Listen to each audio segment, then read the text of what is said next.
Salut les amis, j'espère que vous allez bien. Je vais me présenter rapidement, je m'appelle Jacques Zi, je suis ingénieur en informatique, sportif en musculation et en badminton, passionné de nutrition et ma mission est de vous prouver qu'il est possible de manger sainement et équilibré. On se retrouve aujourd'hui dans ma toute nouvelle vidéo sur ma deuxième partie sur les protéines. Alors je vous avais déjà fait une première partie sur mon top 5 des meilleures protéines. Et aujourd'hui, je vais vous faire la deuxième partie avec les 5 derniers aliments les plus protéinés. Mon premier aliment, c'est le steak haché 5% de matière grasse. Il y a environ entre 20 et 25 grammes de protéines.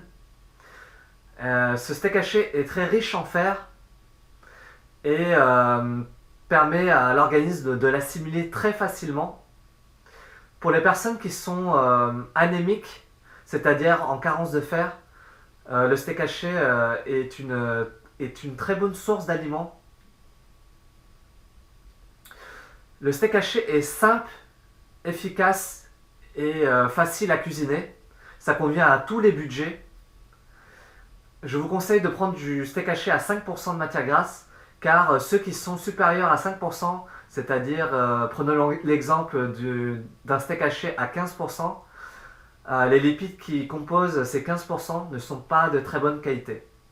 Alors, pour prendre le meilleur steak à 5%, je vous conseille d'aller chez votre boucher habituel où il se fournit chez des producteurs identifiés.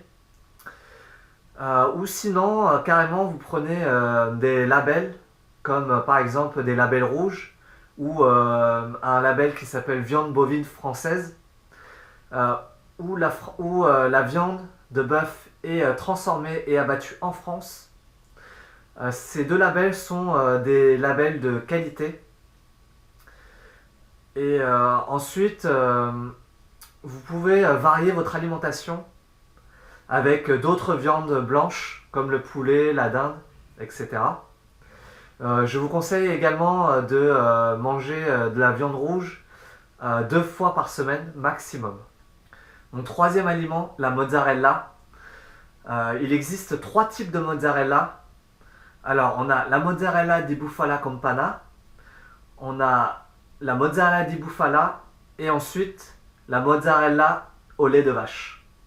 Alors, la mozzarella authentique se fait à partir de lait de bufflone. Elle contient énormément de vitamines, pas mal de phosphore et de calcium. On a également pas mal de protéines. Dans 100 g de mozzarella, on a environ 13 g de protéines. Pour choisir une mozzarella authentique, la mozzarella di bufala campana, je vous conseille de prendre un label AOC qui correspond à appellation d'origine contrôlée. C'est une des plus chères sur le marché, mais je vous garantis, ça vaut le coup. C'est crémeux et onctueux. Ensuite, vous avez la mozzarella di bufala. Elle n'a pas de label AOC, mais reste très bon en goût. Et enfin, vous avez la mozzarella au lait de vache, qui n'a pas de label, comme vous vous en doutez. C'est très abordable, c'est vraiment pas cher. Par contre, faites attention au niveau du goût, ça peut surprendre. Donc, troisième aliment, les haricots rouges, qui est une autre source de protéines végétales. Il faut la combiner avec une autre source de céréales pour avoir des protéines complètes. Ici, on va l'associer avec du riz basmati.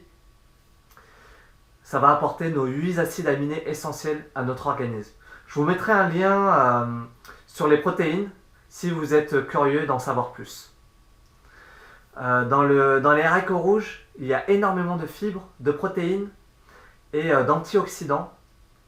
On a environ, pour les protéines, 24 grammes de protéines pour 100 grammes d'haricots rouges. Mon quatrième aliment, le tofu, qui est fait à partir de soja. C'est une des sources de protéines végétales que je consomme le plus souvent et je vous le conseille.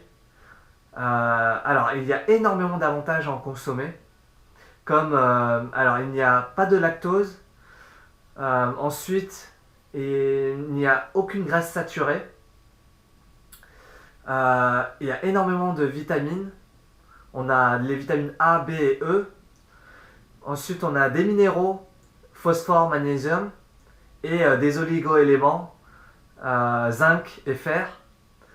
Le tofu peut être cuisiné de plusieurs façons, soit chaud, soit froid, comme vous pouvez le voir dans la cuisine chinoise. Un des plats que je fais le plus souvent, c'est découper les légumes et le faire sauter à la poêle avec du tofu. C'est excellent. Et enfin, mon dernier aliment, c'est une source de protéines végétales également, la noix de cajou. C'est une de mes collations préférées. Il y a énormément de vitamines, d'oligo-éléments, fer, zinc, etc. Dans 100 g de noix de cajou, on a environ 18 g de protéines. Comme je vous l'ai dit, c'est une très bonne source de protéines et également de lipides. J'achète le plus souvent mes noix de cajou dans les boutiques bio ou sur internet. Et j'en mange presque tous les jours. Ou sinon je peux varier avec des amandes ou d'autres oléagineux. Tous les aliments que je vous ai cités dans cette vidéo sont de très bonnes sources de protéines. Il y a énormément d'avantages à en consommer sur un plan nutritionnel. Variez autant que possible vos sources de protéines, que ce soit animales ou végétales. Et ça va apporter énormément de nutriments à votre organisme. Si vous avez kiffé la vidéo, n'oubliez pas de liker, de commenter et de vous abonner. Partagez massivement la vidéo. Je vous laisse là. À la prochaine.